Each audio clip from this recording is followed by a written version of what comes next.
ఎవరు పలకరించట్లేదా? ఏకాకయ్యావా? దిక్కులేని వ్యక్తి అయ్యావా? అనాథివయ్యావా? కొంతమంది అంటారు కదా, మేము అనాథులమండి, మాకెవరు లేరు. అనాథుల కొరికే వచ్చినాడు నాథుడు. మనకెప్పుడు చీకటే ఉండదు, ఎప్పుడు బాధలే, ఎప్పుడు వేదనలే, ఎప్పుడు కృంగదలే అనుకోవద్దు. సూర్యోదయం దేవుడు చేయబోతున్నాడు. All the darkness will be turned into light, all sorrow shall be turned into Joy, all failure shall be turned into success.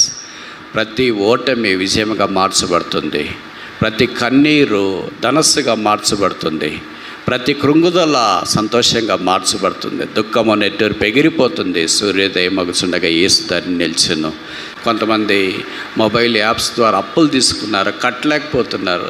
ఎంత తక్కువ కష్టాలు చెప్తే అంత మంచిదని అనిపిస్తుంది. ఎందుకంటే కళ్ళల్లో నీళ్లు సుడులు తిరుగుతాయి, పేగలు తెరకపోతాయి, వెంట్రుకలు నెక్కుపడుచుకుంటాయి, వెన్నెల్లో చలి పుడుతుంది. దైవమా, ఇవేమి కష్టాలు నాకు! ఏడ్చి ఏడ్చి ఏడ్చి ఏడ్చి కళ్ళులో నుండి కన్నీళ్ళు రావట్లేదేమో, ఉదయం చిక్కుముక్కు రాతి వల్ల అయిందేమో. అయితే ప్రభు మాట్లాడుతున్నాడు, వై వీపేస్తావు, ఎందుకు ఏడుస్తున్నావు? బైబిల్ చదవడం మానేశారా? ప్రార్థన చేయడం మానేశారా? మందిరికి వెళ్ళడం మానేశారా? సువార్త చేయడం మానేశారా? దశంభాగం వేయడం మానేశారా? ప్రభు కొరకు, ఆత్మల సంపాదన కొరకు కార్యక్రమాలు మునగడం మానేశారా? మీరు ఎక్కడ తిరిగినా ఒక్క సవాల్, భూమి గుండ్రంగా ఉంది, తిరిగి సిలువ దగ్గరికి రావాల్సిందే. సమాధానం లేకుండా పరిస్థితులు తలకిందులైపోయి దుఃఖముతో వేదనతో బహుశా ఇక్కడికి వచ్చిన వారికి, శిష్యుల వలె తలుపులు వేసుకున్న వారికి, బయటికి వెళ్ళలేనిపోయిన వారికి ఏం ముఖం పెట్టుకొని వెళ్తామండి? ఫెయిల్ అయ్యాం. ఏం ముఖం పెట్టుకొని వెళ్తామండి? పిల్లలు లేరు. ఏం ముఖం పెట్టుకొని వెళ్తామండి? పెళ్ళి కాలేదు. ఏం ముఖం పెట్టుకొని వెళ్తామండి? ఆత్మీయంగా బాగలేం. ఏం ముఖం పెట్టుకొని వెళ్తామండి? వ్యాపారం కోల్పోయాం. ఏం ముఖం పెట్టుకొని వెళ్తామండి? మేము ఆత్మీయంగా అంత సరిగా లేం. ఏం ముఖం పెట్టుకొని బయటికి వెళ్తారండి? ఈ పిరికి పందలను సింహాలుగా నేను మార్చాలని కోరుతున్నాను. యోహాను సువార్త 21వ అధ్యాయం 12వ వచనాన్ని మనం కలిసి చదువుదాం. చేపలు అంత విస్తారముగా పడినను వల పిగలలేదు. యేసు రండి భోజనం చేయడని వారితో నేను. ఆయన ప్రభు అని వారికి తెలిసినందున నీవెవడవని శిష్యుల్లో ఎవడనో ఆయనను అడగ తెగింపలేదు. యేసు రండి భోజనము చేయడి. యేసు ప్రభు రొమ్మును ఆనుకొని యోహాను భక్తుడు పరిశుద్ధాత్మ ప్రేరేపణతో, దైవావేశం వలన అనేక సంగతులు గ్రంథస్థం చేశాడు.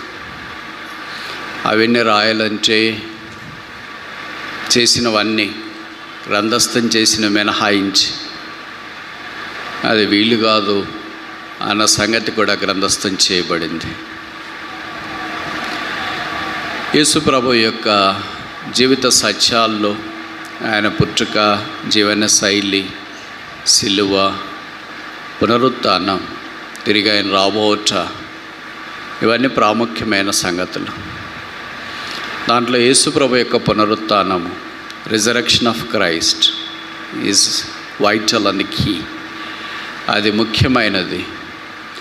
ఒకవేళ యేసు ప్రభు యొక్క పునరుత్థానమే లేకపోతే మనకు కూడా పునరుత్థానం లేదు, నిరీక్షణ లేదు, క్రైస్తవ్యమే లేదు. క్రైస్తవం యొక్క పునాదులు ఉండేవి కాదు. ఆ కారణం చేత పునరుత్థానాన్ని గురించిన సంగతులు విస్తారంగా రాయబడుతూ వచ్చినాయి. పునరుత్థానుడని యేసు శిష్యులకు ప్రత్యక్షపరచుకున్న సంగతి, ఈ నిమిత్తంగా ఇంకా కొంతమందికి ప్రత్యక్షపరచుకున్న విషయాలు మనం పరిగెరుకోవటానికి ప్రయత్నం చేస్తాం. ప్రతిరోజు నాకు క్రిస్మసే, ప్రతిరోజు నాకు మట్టలాదివారమే, ప్రతిరోజు నాకు గుడ్ ఫ్రైడే, ప్రతిరోజు నాకు ఈస్టర్, ప్రతిరోజు నాకు పెంతెకొస్తు పండుగ అనేవారు యేసును అంగీకరించిన విశ్వాసం. కనుక ప్రతి ఆదివారం ఈస్టరే, ప్రతి సందర్భము ఈస్టరే. ఆయన లేచినాడు, ఆయన సమాధి ఖాళీగా ఉంది. There is no greater message to this world to say that he is risen and his tomb is empty. ఆయన తిరిగి లేచి ఆయన సమాధి ఖాళీగా ఉందనే వర్తమానం కంటే ప్రపంచానికి ఇక నిలువెత్తడి వర్తమానము లేదంటే తప్పు కాదేమో. ఆయన ఖాళీ సమాధి జ్ఞాపం చేస్తుంది. అది మన సమాధులు కూడా ప్రభు రాకడ ఆలస్యమై మనము మరణించే సమాధిలోనికి వెళితే తెరవబడతాయన్న ఇది మిద్దమైన వాస్తవం. బైబిల్ అంతట్లో ఆయన పునరుత్థానానికి వచ్చిన సంగతులు క్రోడీకరించి పరిశుద్ధాత్మ దేవుడు వల్లిన విధానం, రాసిన శైలి చాలా అమోఘం. మీరు అనుమతిస్తే వీటన్నిటిని ఒక 5 భాగాలుగా చెప్పడానికి నేను ప్రయత్నం చేస్తా. పాత నిబంధన అంతా ఒక భాగం. మొదటి భాగం the prophecy of the resurrection, పునరుత్థానం యొక్క ప్రవచనం. అన్ని ప్రవచనాలు పాత నిబంధనలో కనిపిస్తున్నాయి. ఇప్పుడు కొత్త నిబంధనలో మొదటి 4 సువార్తల్లో the presentation of the resurrection, పునరుత్థానం యొక్క ప్రజెంటేషన్, దాన్ని వెల్లడి చేయుట, ప్రత్యక్షపరచుట, ఎలాగ యేసుప్రభు వారు పునరుత్థానయ్యాడు. అపోస్తుల కార్యంలో the preaching of the resurrection, పునరుత్థానం యొక్క ప్రకటన. పేతురు లేచి పెంతెకోస్తు పండగ దినాన 1000 మంది అక్కడ చేరి ఉన్నప్పుడు 2వ అధ్యాయం అపోస్తుల కార్యంలో అన్నాడు, మీరు సిలువ వేసిన ఈ యేసునే దేవుడు క్రీస్తుగాను ప్రభువుగాను నియమించును, దానికి మేము సాక్షులం. That is the preaching of the resurrection, పునరుత్థానం యొక్క ప్రబోధం, బోధ. పౌలు రాసిన పత్రికల్లోకి వచ్చేటప్పటికి the practice of the resurrection, పునరుత్థానం యొక్క క్రియాపూర్వకమైన జీవితం. అందుకే పిలిపిలికి రాస్తూ 3వ అధ్యాయంలో అన్నాడు, that I may know him and the power of his resurrection, ఆయన పునరుత్థాన శక్తిని నేను ఎరుగు నిమిత్తము. ఈ 4 అయిపోయిన తర్వాత ప్రకటన గ్రంథంకి వచ్చేటప్పటికి the pinnacle of the resurrection, పునరుత్థానం యొక్క పరాకాష్ఠ. ఇది పునరుత్థానాన్ని గురించి స్నాప్షాట్, క్లుప్తంగా క్రోడీకరించిన సంగతి. ప్రాఫెసీతో, ప్రవచనంతో ఆరంభించబడుతుంది, పరాకాష్ఠతో పునరుత్థానం ముగించబడుతుంది. ఇప్పుడు సువార్తల్లో ప్రజెంటేషన్ ఆఫ్ ద రిజరెక్షన్, పునరుత్థానం ఎలాగూ జరిగిందో అక్షర సత్యంగా పరిశుద్ధాత్మ దేవుడు వచనం వెంబడి వచనం మార్చిన సంగతి మనకు పరిచయం. యేసు ప్రభు వారు సిలువ మీద పలికిన 7 మాటల క్రైస్తవ లోకానికి సుపరిచితం. అలాగే యేసు ప్రభు వారు పునరుత్థానం తర్వాత మొదట పలికిన 7 మాటలు బహుశా మీలో చాలామందికి తెలియదు అనుకుంటా. మీరు అనుమతిస్తే నేను కొన్ని తెలియచేయటానికి ప్రయత్నం చేస్తా. సెలవులో పలికిన 7 మాటలు తెలుసు, కానీ పునరుత్థానం అయిన తర్వాత పలికిన 7 మాటలు బహుఅర్థగా మీరు వింటారు. అయితే యేసుప్రభు వారు పునరుత్థానం అయిన తర్వాత దాదాపు 40 రోజులు రకరకాల మనుషులకు ప్రత్యక్షపరుచుకున్నాడు. సరే, మెట్టుకు 5 రకాలైన ప్రజలకు యేసుప్రభు వారు తాను పునరుత్థానం అయిన తర్వాత బయలుపరుచుకున్నాడు. ఈ 5 రకాలైన వ్యక్తులు బైబిల్లో ఉన్నారు, ఇప్పుడు సంఘాల్లో కూడా ఉన్నారు. వాళ్ళెవరు? మనమే. ఎలాగున్నారు వాళ్ళు? మనలాగే ఉన్నారు. మనం ఎలాగున్నాము? వాళ్ళలాగే ఉన్నాం. వాళ్ళు ఎట్లున్నారో మనం ఎట్లున్నారో చూస్తామా? మొదటి వ్యక్తి యోహాను సువార్త, జాన్ చాప్టర్ 20, యోహాను సువార్త 20వ అధ్యాయం 15వ వచనం. యోహాను 20:15, జాన్ చాప్టర్ 20 verse 15. యేసు, అమ్మా ఎందుకు ఏడ్చున్నావు, ఎవని వెతుకుతున్నావు అని ఆమెను అడగగా, ఆమె ఆయన తోటమాలే అనుకొని, అయ్యా నీవు ఆయనను మోసుకొని పోయినడలా ఆయనను ఎక్కడ ఉంచుతావో నాతో చెప్పుము, నేను ఆయన ఎత్తుకొని పోదునని చెప్పాను. మనకు తెలుసు, ఆదివారం పెందల కాడ చీకటిగా ఉన్నప్పుడు మగ్దలేని మరియా ఇంకా కొంతమంది స్త్రీలు సమాధి దగ్గర యేసుప్రభు తిరిగి లేస్తానన్నాడు కదా అని సుగంధ ద్రవ్యాలన్నీ సిద్ధం చేసుకుని వెళ్తూ ఉన్నారు. పునరుత్థానుడైన యేసుని చూడటానికి సమాధి తోటికి ఎవరైనా స్త్రీలు సిద్ధపడి తెల్లవారుజామున వెళ్తారా? పుట్టింటికి వెళ్ళినట్లుగానే మగ్దలేని మరి ఇతర స్త్రీలు తెల్లవారుజామున, మామూలుగా మనకు మనుషులు నడుస్తూ ఉంటే బయటికి వెళ్తాం, కానీ సమాధులతోటికి తెల్లవారుజామున వెళ్ళాలంటే భయమేగా. అక్కడ బ్రదర్స్ కూడా ఎవరు రావట్లేదుగా. వెళ్ళి అక్కడికి వెళ్తామేంటి? మన మందిరంలో చాలామంది బ్రదర్స్ ఉన్నారు, వాళ్ళు వెళ్ళి వచ్చిన తర్వాత మనకు ఫోటోలు పెడితే వాట్సాప్లో అప్పుడు చూసి మనం వెళదాంలేండి అని బహుశా కొంతమంది చెప్పుకోవచ్చుగా. కానీ ఈ స్త్రీలకి రాత్రి నిద్ర పట్టలేదు, ప్రభుని చూడాలా అని. వాళ్ళు సుగంధ ద్రవ్యాలన్నీ సిద్ధం చేసుకుని వాళ్ళున్న ప్రాంతంలో నుండి యెరూషలేముకి అల్లంత దూరం ఉన్న సమాధికి బయలుదేరుతూ ఉంటే వాళ్ళకి ఒక అనుమానం వచ్చింది. మామూలుగా అనుమానాలు ఎక్కువ కదా, అందుకనే అనుమానం వచ్చింది. ఏంటి అనుమానం అంటే, మనం వెళ్తున్నాం కానీ అమ్మాయి యేసుప్రభు వారిని సమాధిలో పెట్టిన తర్వాత ఒక పెద్ద రాయి పెట్టేసి దానికి సీల్ వేశారు కదా, రాయి ఎవరు తీస్తారు మరి? నువ్వేమో గాలికి కొట్టుకు పెట్టేట్లున్నావు, నేనేమో కూర్చుంటే లేకుండా ఉన్నాను, వాళ్ళకేమో షుగర్ ఉంది, వీళ్ళకేమో బీపీ ఉంది, ఎవరు చేస్తారమ్మాయి? అసలు రాయి తీసి మన బ్రదర్ యోహాను పేతురు వీళ్ళంతా పడుకొని ఉన్నట్టున్నారు, ఎక్కడికి వెళ్ళినారు? ఎవళ్ళొక్కళ్ళు వచ్చి రాయి తీసింటే అప్పుడు మనం వెళ్ళి యేసుప్రభు యొక్క దేహానికి ఈ సుగంధ ద్రవ్యాలన్నీ పూస్తుంటాం కదా, ఏం చేస్తామో వాళ్ళు రావట్లేదు, చూస్తాం వెళదాం ఆడదాకా, ఎవళ్ళొక్కళ్ళు దారెంబడి పోయే వాళ్ళు వచ్చి మనకు సహాయం చేయకపోయారా ఏంటి అని అక్కడ దాకా వెళ్ళారు. చూస్తే వారికి ఆశ్చర్యం కలిగింది ఏంటంటే ఆ రాయి ఎంతో పెద్దది. మార్క్ రాశాడు, దట్ వాజ్ సో బిగ్. అయితే అది దొర్లించబడింది. చూడటానికి ఇష్టపడ్డారు, లేదే ఖాళీ. మగ్దలేని మరి ఏడవడం ఆరంభించింది, ఎక్కడికి వెళ్ళారు? అప్పుడు ప్రభు ఆమె దగ్గరికి వచ్చి అన్నాడు, ఓమన్ వై వీపెస్ట్ థౌ? యేసు ప్రభు వారు తిరిగి లేచిన తర్వాత, పునరుద్ధరణైన తర్వాత నాకు తెలిసి పలికిన మొదటి మాట, ఓమన్ వై వీపెస్ట్ థౌ. దీన్ని పారాఫ్రైజ్ చేస్తామా? ఉమాన్ అనే దగ్గర ఏదైనా పెట్టుకో, brother, sister, church, society, country. Why weepest thou? ఎందుకు ఏడుస్తున్నావు? కనుక మొదటి రకం ఏంటంటే వీపింగ్ పీపుల్, ఏడ్చే ప్రజలు. ఏడుపు రెండు రకాలు. మొదటి రకం ఏంటంటే భౌతికమైన కారణాలను బట్టి ఏడ్చడం. రెండవది ఏంటంటే ప్రభు కొరకు ఆధ్యాత్మికమైన కారణాలను బట్టి ఏడ్చడం. మీలో కొంతమంది ఆరాధనలో ప్రార్థనలో ఏడుస్తుంటారు కదా, భౌతికమైన కారణాలను బట్టి. మీ ఆయన విషయం గుర్తొస్తే, మీ ఆవిడ విషయం గుర్తొస్తే, పిల్లల విషయం గుర్తొస్తే మీకు తెలియకుండానే కన్నీళ్ళు అలాగే ఓవర్ హెడ్ ట్యాంక్ లీక్ అయినట్లు లీక్ అవుతూనే ఉంటాయి. అయితే ప్రభు దగ్గరికి వచ్చి, సంఘాల దగ్గరికి వచ్చి, సంఘాలు చెదిరిపోయి, మనుషులు వేరైపోయి, పోట్లాడుకొని, తర్వాత మందిరాలకు కొంతమంది రావడం మానేసి యవనస్తులు రోడ్లెంబడి తిరుగుతుంటే, సరైన పెళ్ళిళ్ళు కాకుండా పెళ్ళిళ్ళు అయిన విచ్ఛిన్నం అయిపోతూ ఉంటే, కుటుంబాల భగ్నం అయిపోతుంటే, సమాజం చెడిపోతుంటే, సంఘాలు దుర్వాసన కొడుతుంటే ఎప్పుడన్నా ఏడ్చినట్లు గుర్తొచ్చిందా? చాలా కాలమైంది కదా మన కళ్ళల్లో నుండి ప్రభు కొరకు నీళ్ళు వచ్చి. మగ్దలేని మరే ఇంటి కొరకు ఏడవలేదు, నన్ను ఎవరు చూస్తారని ఏడవలేదు, నా డబ్బులు ఎక్కడికి వెళ్ళాయే ఏడవలేదు, బంగారం ఎక్కడికి వెళ్ళిందని ఏడవలేదు, వస్త్రాలు ఎక్కడికి వెళ్ళాయని ఏడవలేరు, నా ప్రభువుని ఎవరో ఎత్తుకొని పోయారు. Is this hour passion for our Lord? మన ప్రభు కొరకు ఇలాంటి తృష్ణ, ఆలోచన ఎప్పుడైనా మనకుందా? నా ప్రభువు, నా ప్రభువు, నా ప్రభువును. బహుశా అలాంటి అవగాహన లేదేమో. అందుకే మన కళ్ళు ఏడవటానికి వినియోగపరచకుండా కరడుగట్టిపోయాయేమో. ఆ ప్రేమ ప్రవాహం ఇంకా తాజాగా లేదేమో. When was it last? When we wept for our Lord. ఇంట్లో ఎవరు లేనప్పుడు కూర్చొని, ప్రభువా నా జీవితం ఇలాగైంది, మా కుటుంబం ఇలాగైంది, మా స్థానిక సంఘం ఇలాగైంది, మా సమాజం ఇలాగైంది, మా రాష్ట్రం ఇలాగైంది, మా దేశం ఇలాగైంది, చేతులెత్తి నీ వైపు సాయంకాల నైవేద్యం వల్లే ప్రార్థన చేస్తుండగా ఒక్కసారి కరుణించవా ఆయన కార్చిన కన్నీరు ఆ చాప మీద పడితే అవి ఆయన బుడ్డీల్లో భద్రంగా ఉంటాయి.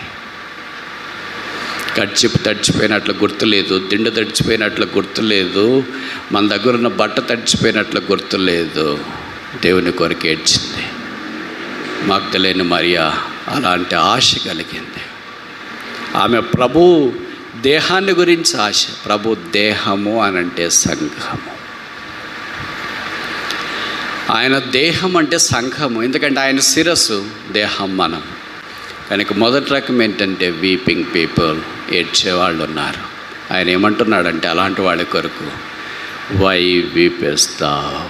ఎందుకు ఏడ్చుతున్నావు? వర్డ్స్ ఆఫ్ కంఫర్ట్, ఆదరణకరమైన మాటలు. బహుశా నువ్వు కూడా భౌతికమైన దాని కొరకు ఏడుస్తూ ఇక్కడికి వచ్చినావేమో. నా కుటుంబం ఇలాగైంది, నా జీవితం ఇలాగైంది, మా వాడు ఇలాగయ్యాడు, మా అమ్మాయి ఇలాగైంది, మా ఆయన ఇలాగయ్యాడు, మా ఆవిడ ఇలాగైంది, మా తోబుట్టువులు ఇలాగయ్యారు, మా పరిస్థితులన్నీ ఇలాగైపోయాయి.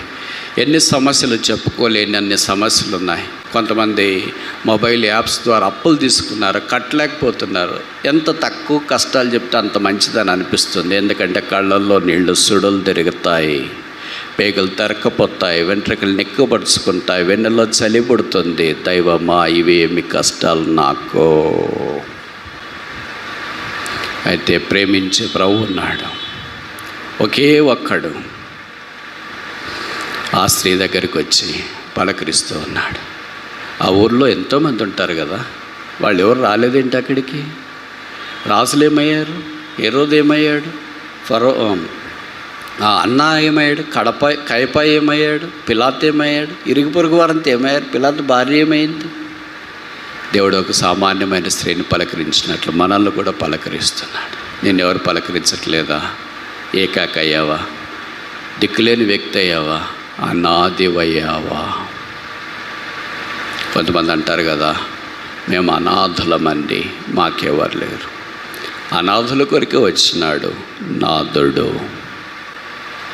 నాథుడు అంటే అనాథులుగా లేని వారిని లేదా అనాథులైన వారిని దగ్గర చేర్చుకునేవాడు. ఇంకా యేసుని అంగీకరించకపోతే మరలా మీకు తెలియచేస్తున్నా, అనాథివయ్యావా? దిక్కుమాలిపోయావా? కృంగిపోయావా? జడిసిపోయావా? చదువుల్లో ఓడిపోయావు, వ్యాపారంలో ఓడిపోయావు, పొలం పనుల్లో ఓడిపోయావు, అన్నిట్లో భవిష్యత్తు ఓడిపోయావేమో. నా జీవితం ఇంకెప్పుడు బాధపడుతుంది?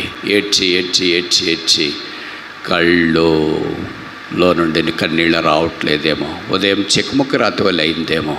అయితే ప్రభు మాట్లాడుతున్నాడు, వై విప్పేస్తావు, ఎందుకు ఏడుస్తున్నావు? ఇది ఎలాగైనా మాట్లాడతారా ఎవరైనా? ఒకడు భార్య ఏడుస్తుంది అనుకో, భర్త ఏమంటాడు? ఎప్పుడు ఏడ్చేదని అమ్మాయి. పిల్లలు ఏడుస్తుంటే తల్లిదండ్రులు ఏమంటారు? ఎందుకు ఎప్పుడు అలాగే ఏడుస్తున్నావు అంట. అబ్బాయిలు ఏడుస్తుంటే తల్లిదండ్రులు ఏమంటారు? ఏంటి అమ్మాయి మాదిరి ఏడుస్తున్నావు ఏంటి? ఇలా తిట్టేవాళ్ళే ఉంటారు కానీ దగ్గరికి వచ్చి, అమ్మా ఎందుకు ఏడుస్తున్నావు అని భుజం మీద చెయ్యేసి కర్చీపుతో కన్నీళ్లు తుడిచి ఆ గుండెను దిటవు చేసి ధైర్యంగా ఉండి నేనున్నానని చెప్పే ఆప్తులు ఎవరుంటారు? నాథులు ఎవరుంటారు? ఆ నాథులకు ఆయన ఒక్కడే యేసు. యేసు ప్రభువుని మీకు ప్రకటిస్తున్నా, యేసుని అంగీకరించండి. పాపుల రక్షకుడు, పాపుల కొరకు ఈ భూమి మీదకి దిగి వచ్చినాడు. ఆ నాథులైన మానవ జాతి ఉండగా నాథుడు ఇక్కడికి వచ్చినాడు. అందుకే 8 రోజుల మాంసపు ముద్ద దేవాలయానికి వెళ్ళాడు. మీరు ఎప్పుడైనా 8 రోజులు కాన్పోయిన తర్వాత మందిరికి వచ్చినట్లు గుర్తున్నోళ్ళు చేయొద్దండి. ఒకళ్ళే బైబిల్ చరిత్రలో కన్యకైన మరియా యేసుని భూమి మీదకి తీసుకొని వచ్చిన తర్వాత 8 రోజుల మాంసపు ముద్దను దేవాలయంలోనికి తీసుకొని వచ్చింది. అది మాతృత్వం. పచ్చి బాలింత, బయటికి కాలు పెట్టడానికి లేదు. చెవుల్లో దూది పెట్టుకున్నా, చేతులకు సాక్స్లు వేసుకున్నా, అదే గ్లౌజ్ వేసుకున్నా, కాళ్ళకు సాక్స్లు వేసుకున్నా, దేహమంతా వేడితో కప్పుకున్నా బయటికి రావటానికి దినాలు భయపడతా. ఆమె పేదరాలు. బిడ్డను పొత్తి గుడ్డలతో చుట్టుకొని, తనకున్న గుడ్డలు చుట్టుకొని మొట్టమొదటి ప్రయాణం ఎటువైపు? దేవాలయం వైపు. సుమియోను 8 రోజుల మాంసపు ముద్దను తీసుకుని, నాథా నీ దాసుని ఇప్పుడు క్షేమముగా పోనిస్తున్నావు. ఇశ్రాయేలుకు నువ్వు కలగజేసిన రక్షణ నేను కన్నులారా చూచేతని. ఆయన నాథుడిగా వచ్చినాడు. ఆ నాథులను, ఆ నాథుని యొక్క కుమారులు కుమార్తెలుగా చేయటానికి. ఆ రక్షకుడు వద్దా? ఆ ప్రేమ నీకు వద్దా? ఆ శిలువ త్యాగం వద్దా? యేసుని అంగీకరించిన మనం కొన్నిసార్లు అనుకుంటూ ఉంటాం, ఏదో చేస్తే ఆయన త్యాగం సరిపోతుందని. సరిపోదు. కీర్తన 49:9-10 ఉంది కదా, వారి ప్రాణ విమోచన క్రయధనం గొప్పది, అది ఎన్నటికీ తీరక అట్లుండవలసింది. అదొక ఊరు. భార్యాభర్తలు ఉన్నారు. దేవుడు వారిని కరుణించి ఒక కుమారుని ఇచ్చినాడు. పెరిగి పెద్దవాడయ్యాడు. అంత అయ్యాడు, ఇంత అయ్యాడు, ఇంజనీరింగ్ చేసినాడు, మంచి ఉద్యోగం వచ్చింది అనుకోండి. ఎందుకు ఒక ఆలోచన వచ్చింది. ఇప్పుడు చెప్పనా, ఆ యవనస్తుడు అనుకున్నాడు, అమ్మ నాన్న రుణం ఎలాగైనా తీర్చుకోవాలనుకున్నాడు. ఇంటికి వచ్చినాడు. అమ్మతో పక్కన కూర్చున్నాడు, మాటలు పెట్టినాడు. తర్వాత అన్నాడు, ఒక మంచి కవర్ తీసి, మమ్మీ నీకు ఒక మంచి చీర తెచ్చిన బట్టలు, డాడీకి కూడా ఒక మంచి రెమాండ్స్ సిన్స్ 1925 కనుక ఇవి ఇచ్చి మీ రుణం తీర్చుకోవాలని అనుకుంటున్నాను అని. ఇదేమో అవసరం లేదు లేరా అనింది. అట్లా అనొద్దమ్మా ప్లీజ్, తీసుకోమా అని చెప్పాను. సరే పక్కనుండి కానీ ఇవన్నీ ఇస్తే రుణాలు తీరవు అని. మరి ఏం చేయమంటే అది చేస్తాను నేను. ఈరోజు మదర్స్ డే, మాతృ దినోత్సవం. నా తల్లి నన్ను 9 నెలలు మోసి కన్నది. ఆ రుణాన్ని తీర్చుకునే విషయమంతైనా అవకాశం ఈరోజు ఇయ్యావా? అప్పుడు వాళ్ళ అమ్మ నాన్న చెప్పారు, ఈరోజు రాత్రి మాత్రమే పడుకోరా మా గదిలోనే, తర్వాత మళ్ళీ మీ ఊరు వెళ్ళదు అన్నారు. అది ఎంత పని అని అనుకున్నాడు. రాత్రి అయింది. వాళ్ళ అమ్మగారు నాన్నగారు పడుకొని ఉంటే వీడు కూడా వాళ్ళ గదిలో పడుకొని ఉన్నారు. తర్వాత దాదాపు 10 గంటలు అట్లా ఇటువంటి నిద్ర పట్టడం వాళ్ళ నాన్న అన్నాడు, కొద్దిగా నీళ్ళు తీసుకురారా, దగ్గు వస్తున్నట్టుంది అని. నీళ్ళు తెచ్చినాడు, వాళ్ళ నాన్నకి ఇచ్చినాడు. నీళ్ళు తాగాడు. వాళ్ళ అమ్మనంది, కొద్దిగా బాత్రూమ్కి వెళ్ళాలనిపిస్తుందిరా, కొద్దిగా తీసుకెళ్తావా తలుపు తీసి అని. సరే అని తీసుకెళ్ళాడు. తర్వాత కొద్దిసేపు వాళ్ళ నాన్న అన్నాడు, ఏమో చలి పడుతున్నట్టుందిరా, టీ పెడతావా అన్నాడు. సరే టీ పెట్టి టీ తీసుకో. వాళ్ళ అమ్మ అనింది, నాకు కూడా చలి పడుతుందిరా, ఒక పెద్ద కమ్మడి లాంటిది తీసుకుని వచ్చి కప్తావా అని. తీసుకుని వచ్చి కప్పాడు. తర్వాత వాడు నాన్న అన్నాడు, నాకేం బాగలేదురా, ఒక మాత్ర తీసుకొని చేస్తావా అన్నాడు. రాత్రి అంతా అమ్మ నాన్న మార్చి పనులు చెప్తా ఉంటే తెల్లవారుజామున కొడుకు అన్నాడు, నన్ను ఏంటి మీరు ఇలాగ ఇసుకిచ్చేస్తున్నారు, కొద్దిసేపు అయినా నిద్రపోనియొచ్చు కదా, కావాలని ఇసుకిస్తున్నారా ఏంటి, ఒకళ్ళు మార్చి ఒకళ్ళు పోటీపడి నాకు పనులు చెప్తున్నారు అని చెదిరించుకున్నారు. తెల్లవారుతుంది. కుమారుని దగ్గర కూర్చోబెట్టుకున్నారు. అప్పుడు అమ్మ నాన్న ఇలాగ చెప్పారు, నిన్ను దేవుడు మా గర్భంలో వేసిన మొదలుకొని 9 నెలలు మోసాము. కొన్నిసార్లు నువ్వు గర్భంలో కదులుతుంటే నిద్రపట్టలేదు. మీ అమ్మ కేక వేస్తుంటే నేను పరిచర్య చేశాను. బాగాలేకపోతే ఇద్దరు కలిసి ప్రార్థన చేశాం. బాగాలేకపోతే ఇద్దరు కలిసి కూర్చున్నాం. అలాగ నిద్రపట్టని రాత్రులు ఎన్నో గడిచిపోయాయి. నువ్వు తిరిగి పుట్టిన తర్వాత ఎక్కువ ఏడవడం ఆరంభిస్తే మా ఇద్దరమే ఉన్నాం. వంతులు వేసుకొని నీ ఏడ్పు బాబోగులన్నీ చూడటానికి మేము పూనుకున్నా. ఒకరు కొద్దిసేపు నిద్రపోతే ఇంకొకరు కొద్దిసేపు నిద్ర, ఒకరు నిన్ను చూస్తుంటే ఇంకొకరు విశ్రాంతి తీసుకోవడం. అలాగ మార్చి నిన్ను చూసా. మీ అమ్మ వంట చేస్తుంటే నేను 1-2 నీకు శుభ్రం చేశాను. నేను ఏదైనా పని చేస్తుంటే మీ అమ్మ నీకు శుభ్రం చేసింది. అలాగ పెంచి పెద్ద చేసి ఇక్కడ దాకా వచ్చిన. నీ కొరకు ఎన్నో నిద్రలేని రాత్రులు గడిపాం. మా కొరకు ఒక్క నిద్రలేని రాత్రి గడపటానికి నీకు మనస్సు రాలేదు. ఇది నీ ప్రేమ. నిద్రలేని రాత్రులు గడిపింది మా ప్రేమ. ఇప్పుడు చెప్పు, మా ప్రేమకు నువ్వు రుణం ఎలాగ తీర్చుకుంటావు? అమ్మ నాన్న పాదాలు పట్టుకున్నాడు, క్షమించండి. ఒక్క రాత్రి తల్లిదండ్రుల కొరకు నేను నిద్ర డిస్టర్బ్ అయింది అని బాధపడ్డాను. నా కొరకు ఎన్ని నిద్రలేని రాత్రులు గడిపాను. ఇది కథ కట్ చేసి మనకు అన్వయించుకుందామా? మన ప్రభువు కూడా మన కొరకై ఎన్ని నిద్రలేని రాత్రులు బైబిల్లో రాయబడింది. ఆయన రాత్రంతా ఒలివల కుండలో ప్రార్థన చేసి ప్రతి వారు తమ ఇంటికి వెళ్ళారు. ఆయనకి వెళ్ళటానికి ఇల్లు లేదు. నక్కలకు బరీలు ఉన్నాయి, ఆకాశ పక్షులకు గూళ్ళు ఉన్నాయి, మనిషి కుమారు తలవాల్చుకోవటానికి స్థలం లేదు. మన కొరకై చేతులెత్తి విజ్ఞాపన చేసి ఆర్తధ్వని చేసి శిలువ మీదకి వెళ్ళి ఎర్రని ఎండలో రక్తము కార్చి చనిపోయి సమాజం తిరిగి లేచి భౌతికమైన బిడ్డల్ని తీసుకురావటానికి తల్లిదండ్రులు నిద్రలేని రాత్రులు గడిపి పెంచి పెద్ద చేశారు.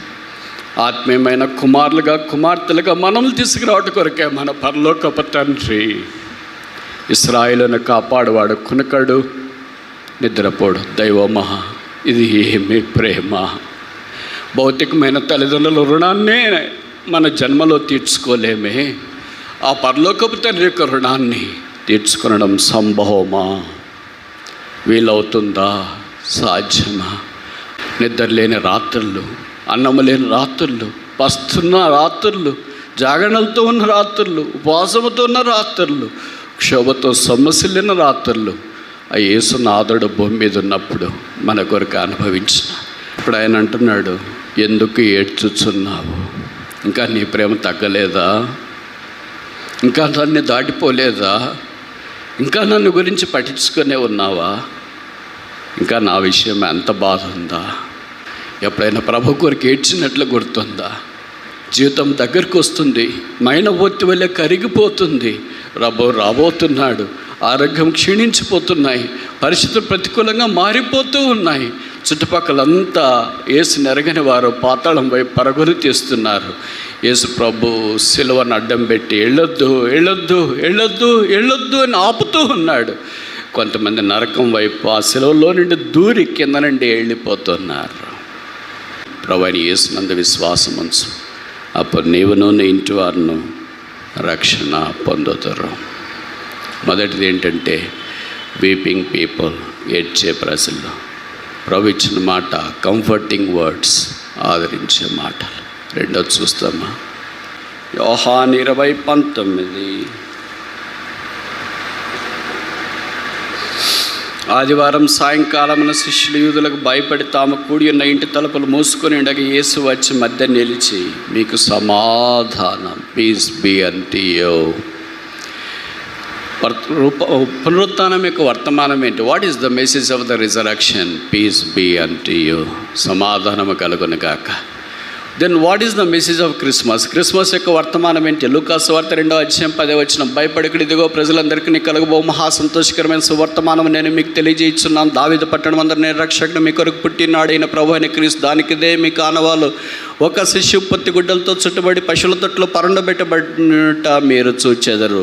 వెంటనే పరలోక సైన్య సమూహం ఆ దూతతో కూడా సర్వోన్నతమైన స్థలములలో దేనికి మహిమ, ఆయనకి ఇష్టలైన మనుషులకు భూమి మీద సమాధానము. The message of Christmas is peace on the earth. The message of resurrection is peace. Christmas యొక్క వర్తమానం భూమి మీద సమాధానం, పునరుత్థానం యొక్క వర్తమానం సమాధానం. ఆయన పేరే ప్రిన్స్ ఆఫ్ పీస్, సమాధానాధిపతి. ఆయన ఎక్కడున్నా అక్కడ సమాధానం, నది వలె ప్రవహించే సమాధానం, చెదిరిపోని సమాధానం ఆయన మనకివ్వాలని కోరుతున్నాడు. శిష్యులు చాలా కలవరంతో ఉన్నారు. యేసు ప్రభువారు ఆదివారం 3వ దినాన్ని తిరిగి లేస్తాడని చెప్పాడు. కొంతమంది శిష్యులు వెళ్ళి చూచినారు, తర్వాత భయపడినారు. ఇక్కడ రాసిన స్పష్టంగా యూదులకు భయపడి తలుపులు వేసుకుని ఉన్నారు. ఏం చేయాలో బయటికి వెళ్ళలేరు, లోపల ఉండబుద్ధి కావట్లేదు. అప్పుడు యేసు ప్రభు వారి దగ్గరికి వచ్చిన, పీస్ బి అంటే మీకు సమాధానం కలగను కాక. ప్రభు దగ్గరికి మనం వెళ్ళాలా, మన దగ్గరికి ప్రభు రావాలా? వెళ్ళగలిగినప్పుడు వెళతాం, వెళ్ళలేనప్పుడు ఏం చేస్తాం? ఆయనే వస్తారు. పిల్లల దగ్గరికి తల్లిదండ్రులు వెళ్తారు, తల్లిదండ్రుల దగ్గరికి పిల్లలు వస్తారు. భర్త దగ్గరికి భార్య వెళ్తాడు, భార్య దగ్గరికి భర్త వస్తారు. పరిస్థితిని బట్టి పిల్లలు బాగలేరని ఇంట్లో పడక మీద నుండి కేకలేస్తున్నా మమ్మీ అని. నువ్వు వంటగదిలో వంట చేస్తున్నా సరే వదిలేసి ఇక్కడికి రావాలా, ఎందుకంటే పరిస్థితి ఎమర్జెన్సీ ఉంటుంది అక్కడ. అలాగే ప్రభు వీళ్ళు బయటికి రాలేకపోతున్నారు, భయంతో ఉన్నారు. అందుకే ప్రభు వారి దగ్గరికి వచ్చినాడు. వారి మధ్య నిలిచి, మీరేం లాభం లేదు, 10 మంది లేదా 11 మంది పారిపోయారు, అసలు మీ వల్ల ఏమన్నా ఉపయోగం ఉందా? ఇంత పిరికి పందులు నేను ఎలాగే ఎన్నుకున్నానా నాకే అర్థం కావట్లేదు. ఇలాంటి వాళ్ళని తెలిసింటే అసలు మిమ్మల్ని ఏర్పరచుకుని ఉండేవాడినే కాదని బహుశా మనం ఏంటి అని వింటాం. యేసు ప్రభు అలాగని లేదు. I want this covered so that I make them this coverts in టె కరేజియస్ లైన్స్. ఈ పిరికి పందలను సింహాలుగా నేను మార్చాలని కోరుతున్నాను. సింహాలని సింహాలుగా ఎవరు మార్చాల్సిన పని లేదు. They are already lions by default. సింహాలే వాళ్ళు. కానీ పిరికి పందల్ని సింహాలుగా మార్చడమే కదా గొప్ప సంగతి. సామెతలు 28:1 అన్నాడు కదా, ప్రపంచంలో 6000 సంవత్సరాల మానవ చరిత్రలో మహాజ్ఞాని సొలొమోను నీతిమంతుడు సింహం వల్లే. కానీ వీళ్ళు చాలా భయంతోన్నాడు. ప్రభు వాళ్ళ దగ్గరికి వచ్చినాడు. వారిని ధైర్యపరచాలని పూనుకున్నట్లు వాక్యంలో మనం చూస్తాం. Peace be unto you. మనం కూడా ఆందోళనలోనూ భయంలోనూ ఏం చేయాలో తోచక అటు ఇటు సతమతమవుతున్నప్పుడు ప్రభు మన దగ్గరికి వచ్చి పలుకుతున్న మాట ఇదే, మీకు సమాధానం కలుగునుగాక. Peace be unto you. Let not your hearts be troubled. మీ హృదయంలోని కలవరపడనీయకుడి. దేవుని యందు విశ్వాసం ఉంచినారు, నా యందును విశ్వాసము ఉంచండి.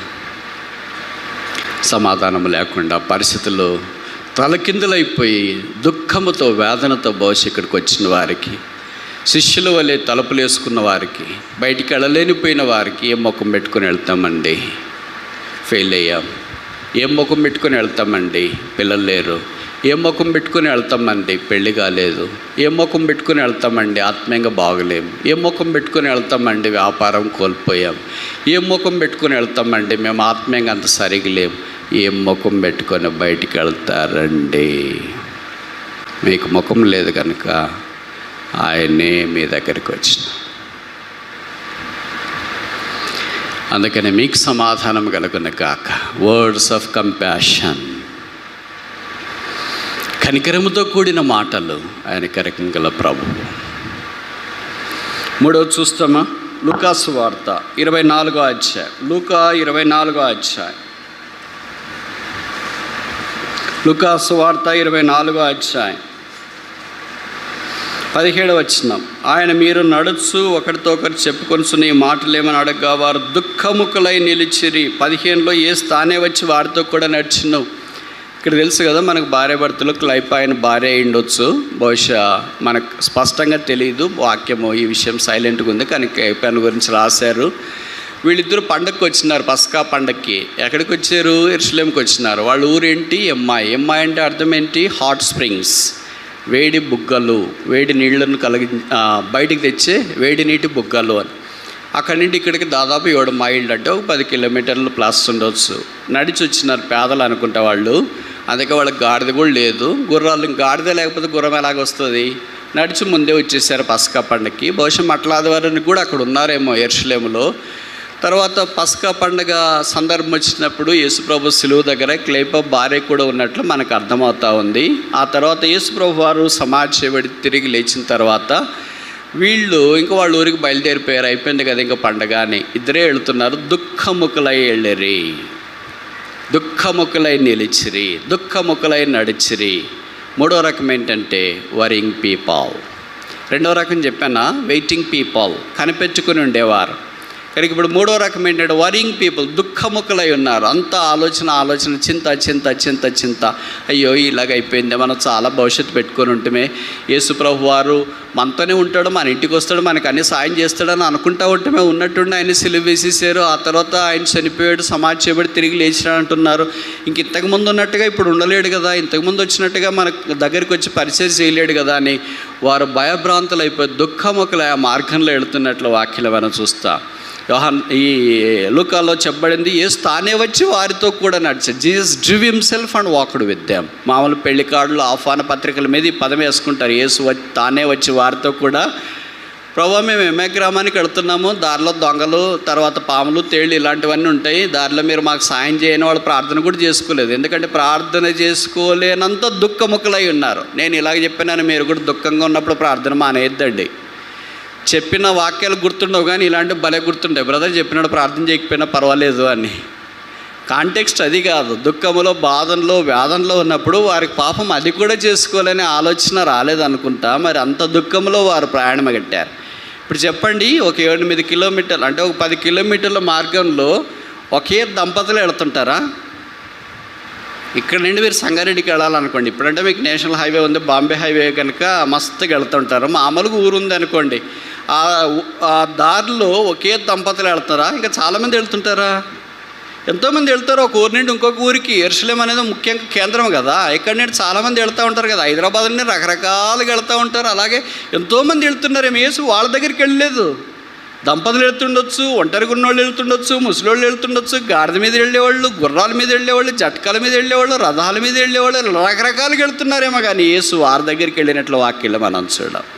ఈ ఊర్లో చాలామంది ఉండొచ్చు, చాలామంది పరిచయం ఉండొచ్చు. యేసు వారందరి దగ్గరికి వెళ్ళినట్లు మనకు గుర్తించము. యేసు దుఃఖముఖులైన వారి దగ్గరికి వస్తాడు. Jesus is more interested on worrying people. దుఃఖం దగ్గరికి వచ్చినారా, బాధ దగ్గరికి వచ్చినారా, ఎలాగైపోయిందని వచ్చినారు.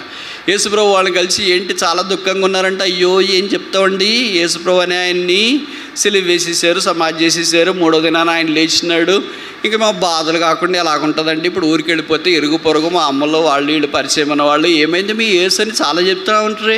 మీ ఇంటికి వచ్చి ప్రార్థన చేసినాడని చెప్తుంటే మీ రోగాలు బాగా చేసినాడు అన్నారు, ఇప్పుడు ఆయనే సిలువ వేసేసారంటే చంపేశారంటే కదా, అయిపోయిందంటే కదా ఇంకా అని అంటే వాళ్ళందరికీ ఏం జవాబు చెప్పాలండి? నోరు ఎల్లబెట్టుకుని ఉంటాం, ఏం చేయమంటారు? ఇంకా ఎరుగు పొరుగు బంధువులంతా రక్షణ పొందుతానేమో అని అనుకుంటే రక్షణ పొందడానికి బదులుగా ఇప్పుడు మా మీద వాళ్ళు దాడి చేయడానికి సిద్ధంగా ఉన్నారేమో మాటలతో అన్నట్లుగా మాకు భయం వేస్తుంది. ఇంక యేసుప్రభు మా దగ్గర లేడేమో అని మేము భయంతో వెళ్తున్నాం. అలాగా నిజమా? యేసుప్రభు గురించి సంగతులు ఎవరు అసలు ఆయన? అయ్యో మీకు తెలియదా?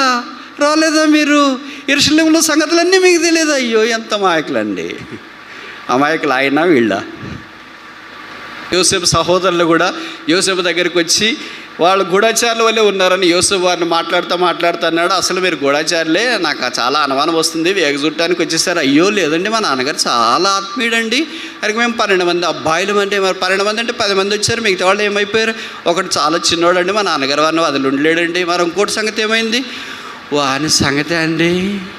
ఒకరికొకరు ముఖం చూసుకుని నువ్వే చెప్పారు, ఆ రోజు నువ్వే కదా చెప్పింది, గోతులు వేయమని చెప్పింది నువ్వే, డ్రెస్ తీసేయమని చెప్పింది నువ్వే, అది చేయమని చెప్పింది నువ్వే అని ఇలాగ అనుకుంటారు. ఎవరొకరు ధైర్యం చేసి యూదా రూబేన్ వీళ్ళిద్దరికీ కొద్దిగా ధైర్యం ఎక్కువ. షిమ్యోను పోట్లాడమంటే పోట్లాడతాడు కానీ నోరు తక్కువ, చెయ్యి ఎక్కువ. యూదాకి ఏమంటే నోరు ఎక్కువ, చెయ్యి తక్కువ. రూబేన్ బ్యాలెన్స్డ్గా ఉంటాడు. అందుకే ఈ యూదా భవిష్యత్తు ఇలాగ చెప్పాడు. ఏం లేదండి, కొడుకు ఉండేవాడు, వాడు అదే అలాగే వెళుతూ ఉంటే మాకు కూడా సరిగ్గా తెలియదండి, అట్లా గొర్రెలంతా మేపే దగ్గరికి మేము కూడా వెళ్తాం, రంగరంగల చొక్కాలు కనిపించింది, దానికి అంతా రక్తం మరకలు అయిపోయింది, ఎతికేమే అక్కడ కనిపించట్లేదు, బహుశా ఏదైనా దుష్టమృగం అని చంపేసిందేమో అనుకొని రంగరంగల చొక్కాతో మా నాన్నగారి దగ్గరికి తీసుకెళ్ళాం. మా నాన్నగారు గుండెలు బద్దలు అయ్యేటట్లు ఏడ్చేసాడండి. ఏంటో నేను మృతుల్లోకానికి దిగిపోయేటట్టు చేసేసారు ఏంటి నన్ను, వాని మీద నేను ఎన్నో ఆశలు పెట్టుకుని ఉంటే వాడికి ఇలాగ అయిపోయాడు అనేసారండి.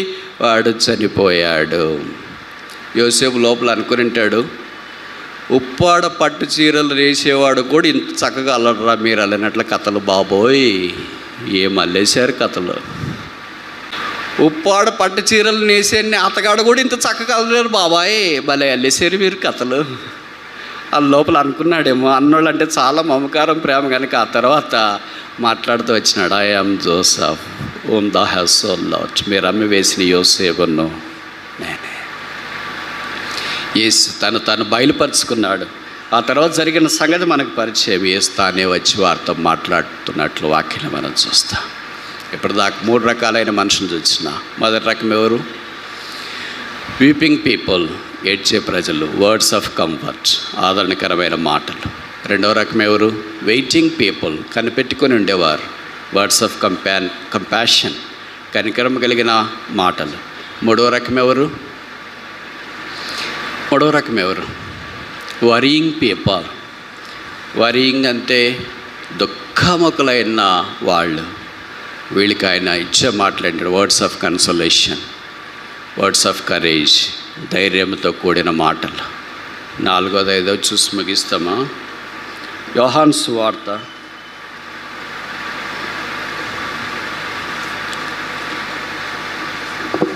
20వ అధ్యాయం,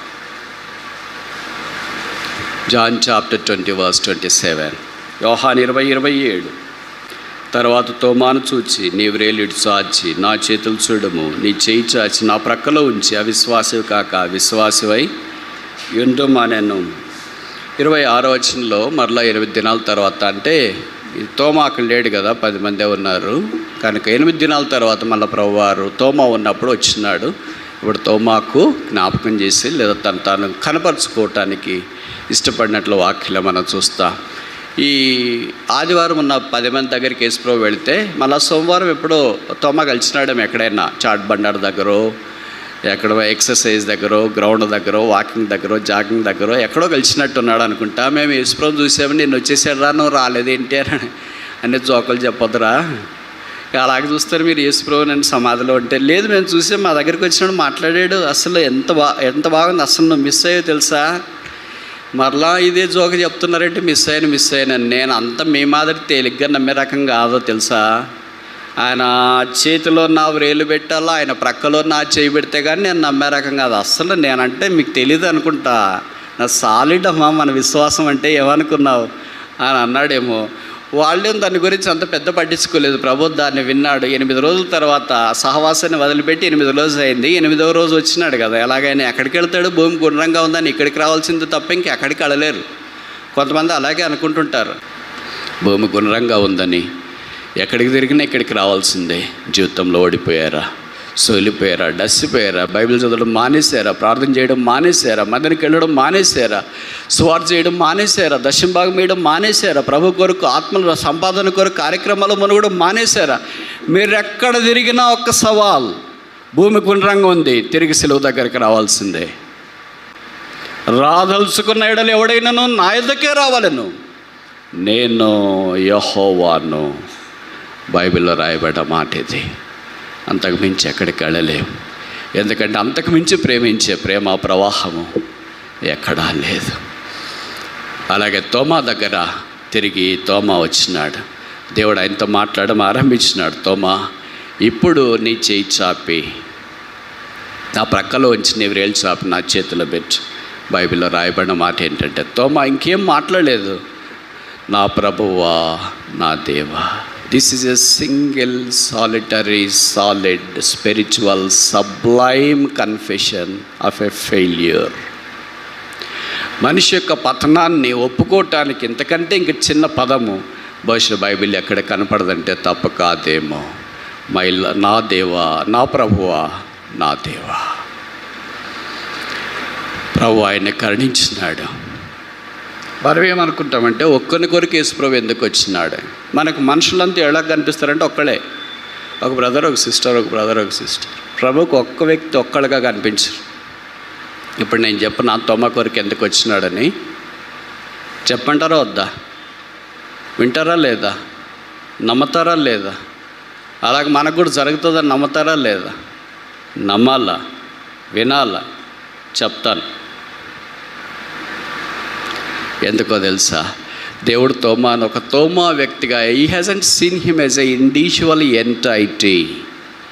ఒక వ్యక్తిగా మాత్రమే దేవుడు తోమాను చూడలేదు. దేవుడు తోమాను ఎలాగ చూశాడంటే, తోమాలో భారతదేశాన్ని చూచాడు. అది దేవుని యొక్క దివ్య దృష్టి. తోమా ఒక్కడు కాదు, 100 కోట్ల పైబడిన భారతదేశ ప్రపంచన్నాం. తోమా, నేను ఈ దినాన్ని నిరాకరిస్తే భారతదేశానికి ఎవరు వెళ్ళగలరు? మలబార్ నది సముద్ర తీరాన్ని ఎవరు క్రీస్తుని గురించి వాక్యం ప్రకటించగలరు?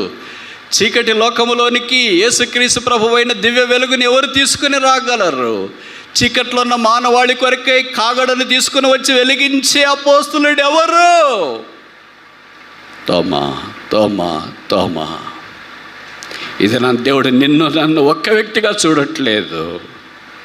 ఈ Singh as a massive people. ఒక నేషన్, ఒక సమాజం, ఒక దేశం, ఒక ప్రజగా ఆయన చూస్తున్నాడు. మనం ఒక వ్యక్తిగా, ఒక మనుషులు మనం చూస్తూ ఉంటాం. ఆ దినాన దేవుడు తోమాను దర్శించకుండా ఉండింటే, వేవార్డ్ పీపుల్, మార్గము తప్పిపోయిన వారు. ఈ దినాన భారతదేశం యొక్క స్థితి మనం ఊహించుకునే వాళ్ళం కాదేమో. ఆ భక్తుడు భారతదేశంలో కేరళ తీరంలో కాలు పెట్టి క్రీస్తు యొక్క శిలువను గురించి ఊరేగించి ప్రకటించి ప్రయాసపడ్డాడు.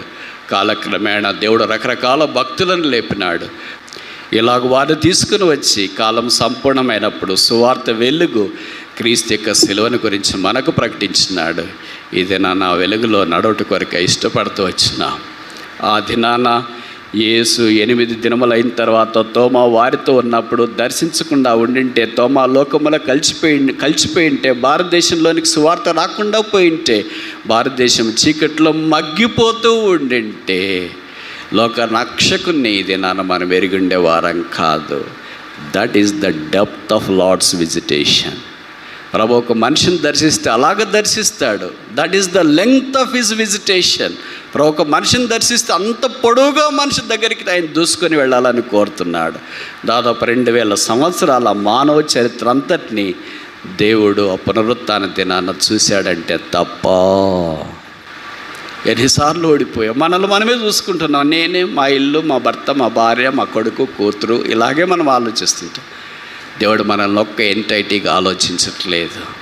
ఒక్క వ్యక్తిగా, ఒక మనిషిగా దేవుడు మనల్ని ఆలోచించట్లేదు. ఒక జనముగా ఆలోచిస్తూ అన్నాడు. అలాగ మార్చాలని కోరుతున్నాం. ఆయన ఆలోచనలు ఎక్కడ, మన ఆలోచనలు ఎక్కడ? అందుకే సింక్ కావట్లేదు, అలైన్ కావట్లేదు, సింఫోనీ రావట్లేదు. Where there is no symphony, there is no music in the heart. When there is symphony between sinner and the Savior, then there will be sweetness from the heart. పాపికి రక్షకునికి సమాన దూరంలో అంటే symphony ఉంటే, వాడు కలిసి ఉంటే, అప్పుడు హృదయంలో నుండి వారికి ఉత్సాహ గానాలు వస్తున్నాయి. ఇప్పుడు 5వ ఆఖరిది 21వ అధ్యాయం, యోహాను సువార్త 21వ అధ్యాయం, జాన్ చాప్టర్ 21 యోహాను సువార్త 21వ అధ్యాయం మొదటి వచనం. అటు తర్వాత యేసు తిబెరే సముద్ర తీరమున శిష్యులకు మరలా తను ప్రత్యక్ష పరచుకొనెను. ఇక్కడ తెలుసు కదా మనకు కనీసం 7 మంది శిష్యులు మరలా చేపలు పట్టడానికి తిరిగి వెళ్ళినట్లు మనం చూస్తాం. వాకింగ్ పీపుల్,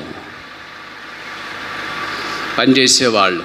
ఇప్పటిదాకా 4 రకాల ప్రజలు వచ్చిన. మొదటి రకం ఏంటి? Weeping people, words of comfort, ఏడ్చేవారికి ఆదరణకరమైన మాటలు, ఎందుకు ఏడుస్తున్నావో. రెండవది ఏంటి? వెయిటింగ్ పీపుల్, కనిపెట్టుకుని ఉండేవారికి వర్డ్స్ ఆఫ్ కంపాషన్, కనికరంతో కూడిన మాటలు, పీస్ బి అంటు యూ, మీకు సమాధానం కలుగునుగాక. మూడవది ఏంటి? వేవర్డ్ పీపుల్, దారి తొలగిపోయిన వారు, సీమోన్ లాంటి వాళ్ళు, తోమా లాంటి వాళ్ళు. వాళ్ళకి ఇచ్చిన మెసేజ్ ఏంటి? మెసేజ్ ఆఫ్ కరెక్షన్, గద్దింపుతో కూడిన మాటలు, సరిచేసే మాటలు, ధైర్యపరిచే మాటలు. నాలుగోది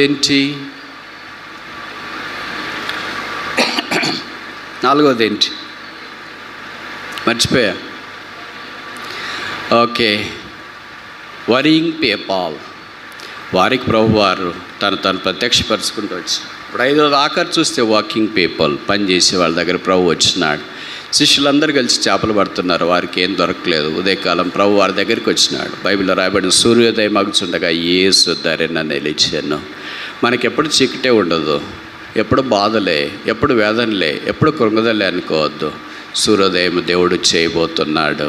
all the darkness will be turned into light, all sorrow shall be turned into Joy, all failure shall be turned into success.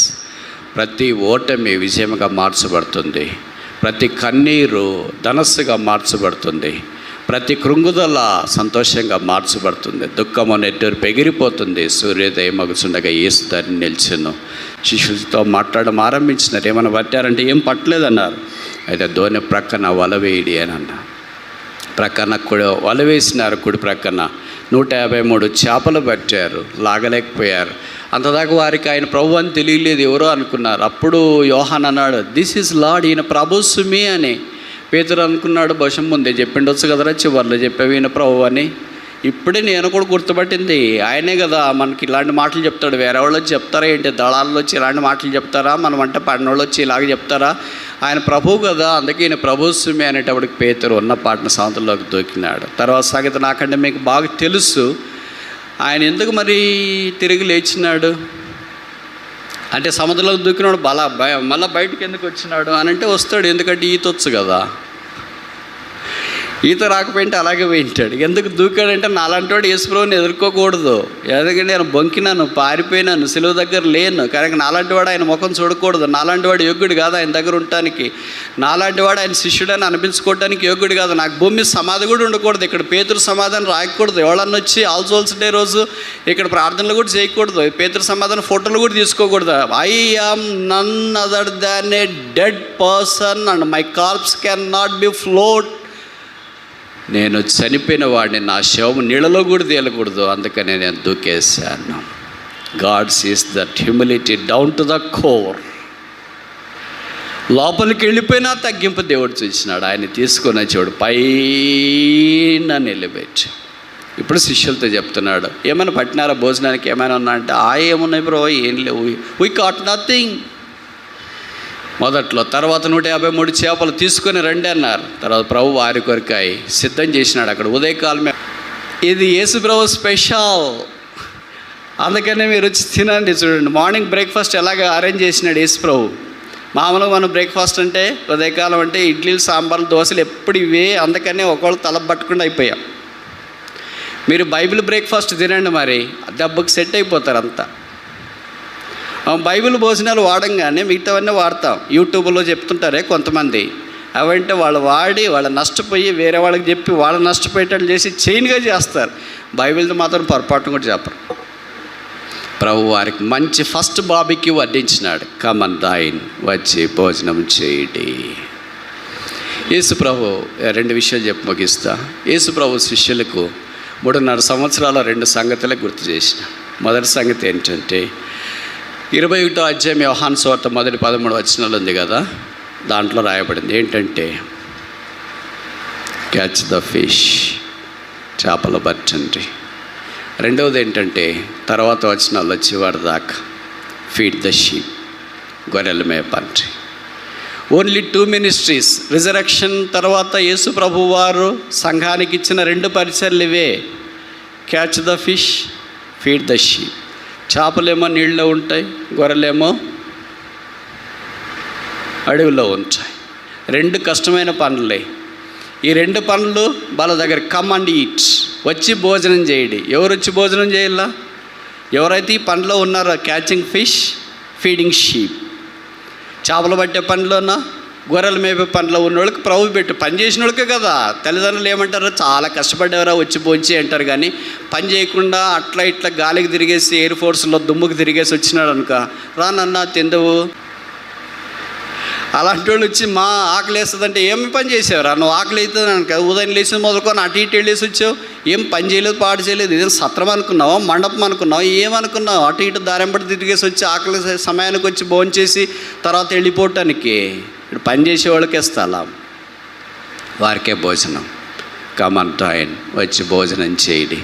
ఎంతకాలమైంది మనం పని మానేసి, చేపలు పట్టేది మానేసి ఎంతకాలమైంది అంటే ఆత్మల రక్షణ.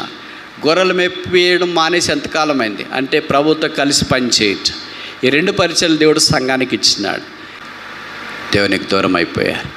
యేసు ప్రభు యొక్క శిలువకు దూరంగా ఎంతకాలం పరిగెత్తా, ఎంత దూరం అని వెళతా, ఇంకా దూరం వెళ్ళజాలను. నీ గాయాలు రేపినాను, నీ శిలువకు శత్రువునై జీవిస్తూ వచ్చినాను. ఇప్పుడు శిలువ దగ్గరే కూర్చుంటాను. నన్ను అంగీకరించు, నా కుటుంబాన్ని అంగీకరించు, నా స్థానిక సమాజాన్ని అంగీకరించు. ఇదిగో నీ యొద్దకే వస్తున్నాను. కమ్ అండ్ డైన్, వచ్చి భోజనం చేయండి.